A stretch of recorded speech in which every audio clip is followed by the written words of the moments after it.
کسی کے ساتھ غلط کر کے اپنی باری کا انتظار لازمی کرنا۔ کسی نے پوچھا تم انہیں یاد ہی کیوں کرتے ہو جو تمہیں یاد نہیں کرتے؟ تڑپ کر دل بولا رشتے نبھانے والے مقابلہ نہیں کرتے۔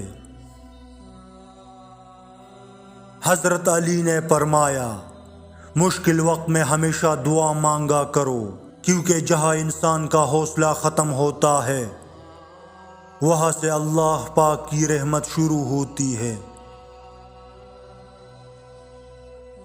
زیادہ علم سیکھنے سے بہتر ہے تھوڑا سا ادب بھی سیکھ لیا جائے۔ کچھ لوگ اپنی عقل کی وجہ سے قیمتی رشتے کو دیتے ہیں اور کچھ لوگ رشتے بچاتے بچاتے اپنے ہی قدر کو دیتے ہیں۔ حضرت علی نے فرمایا دین کا نفع دنیا کے نقصان سے حاصل ہوتا ہے۔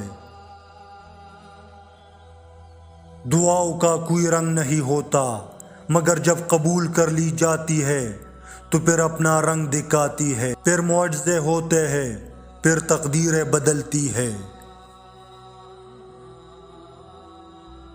جو آدمی اللہ تعالیٰ کو یاد کرتا ہے اللہ تعالیٰ اس کی عقل میں روشنی اور نور پیدا کر دیتا ہے۔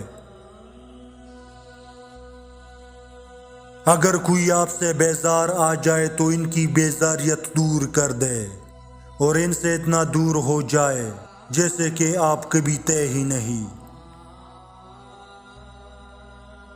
الفاظ کی کوئی اہمیت نہیں، لیکن یہ بہت مہنگے ہوتے ہیں اگر غلط استعمال کیے جائے۔ لوگوں کا تمہارے پاس حاجات لے کے آنا اللہ کی نعمت ہے، اس سے دل تنگ نہ ہوا کرو ورنہ نعمت بدقسمتی میں بدل جائے گی۔ کسی کو برباد کرنے کی سوچ آپ کی بربادی کے لیے کافی ہے۔ خوشحال بیوی مرد کی بہت بڑی طاقت ہوتی ہے۔ حضرت علی نے فرمایا دنیا میں سب سے زیادہ وہ لوگ سکون میں رہتے ہیں جو مشکل وقت میں کہتے ہیں کہ میرے لیے بس اللہ ہی کافی ہے۔ ہم مڈل کلاس کے لوگ ہیں، ہمارے والدین کے پاس جائیدادیں نہیں ہوتی، صرف زندگیاں ہوتی ہے جو ہم پر لگا دیتے ہیں۔ جو انسان پانی سے نہاتا ہے وہ لباس بدلتا ہے، مگر جو انسان پسینے سے نہاتا ہے وہ اتہاس بدلتا ہے۔ عورت کی قسمت کا انحصار اس کی تعلیم یا خوبصورتی پر نہیں بلکہ اس کی زندگی میں آنے والے مرد پر ہوتا ہے۔ رشتوں کو وقت دو، دھوکہ تو سبھی دیتے ہیں۔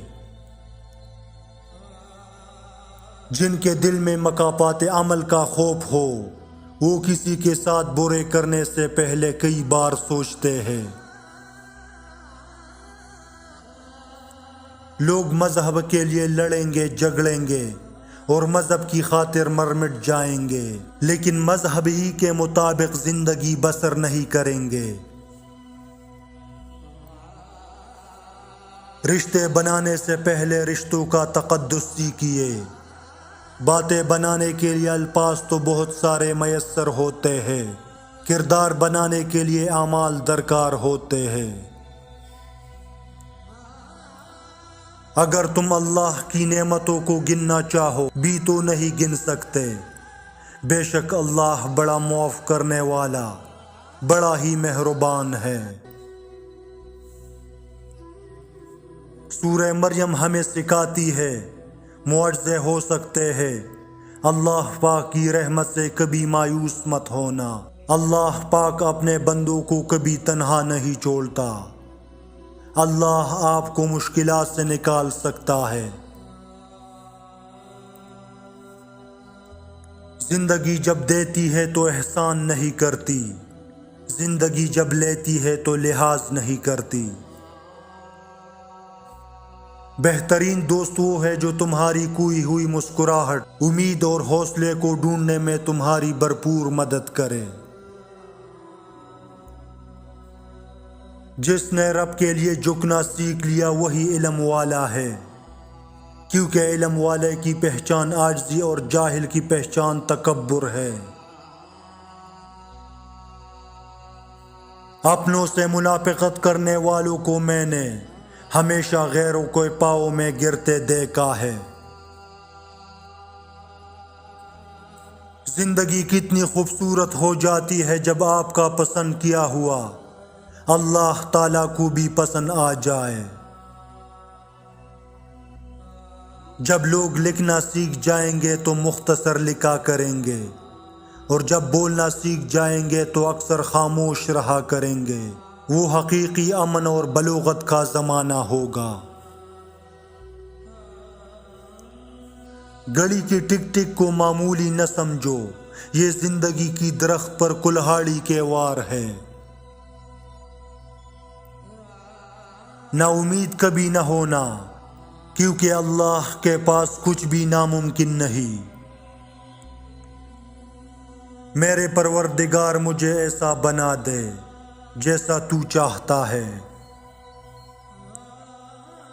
حضرت علی نے فرمایا، جب آپ رب سے محبت کرتے ہیں تو وہ آپ کے دلوں میں صرف انہی لوگوں کو بسنے دیتا ہے جو آپ کی محبت کے قابل ہوتے ہیں۔ حضرت علی نے فرمایا، تنہا انسان کو کبھی تنہا نہ سمجھنا، کیونکہ جو تنہا ہوتا ہے اس کے سب سے قریب اللہ ہوتا ہے۔ حضرت علی نے فرمایا، آج اگر زندگی مشکل ہے تو کل کی آسانی کا وعدہ بھی اللہ نے کیا ہے۔ اللہ سے مانگو، خوب مانگو، اللہ تمہیں امید سے بڑھ کر دے گا۔ دنیا اگر ہاتھ سے نکل جائے تو بندہ غریب ہو جاتا ہے، اور یہی دنیا اگر دل سے نکل جائے تو بندہ ولی ہو جاتا ہے۔ رشتے خوبصورت آواز، اونچے مرتبے اور خوبصورت چہرے سے نہیں بنتے، بلکہ خوبصورت دل اور نہ ٹوٹنے والے بھروسے سے بنتے ہیں۔ وہ انسان آپ کی محبت میں تڑپ اٹھتا ہے، وہ آپ کے بنا بے چین اور بے قرار رہتا ہے اگر آپ اس کے ساتھ یہ کرتے ہو تو۔ اگر آپ اس انسان سے دل سے محبت کرتے ہو اور اس پر اپنی جان بھی نچھاور کرتے ہو، لیکن اس کے ساتھ ساتھ اس کو نظر انداز بھی کرتے رہتے ہو، لاجواب ہوتے ہیں وہ رشتے جو احسان سے نہیں احساس سے بنتے ہیں۔ جنہیں چن لیا جائے ان پر تبصرے نہیں کیے جاتے، ان کا احترام کیا جاتا ہے۔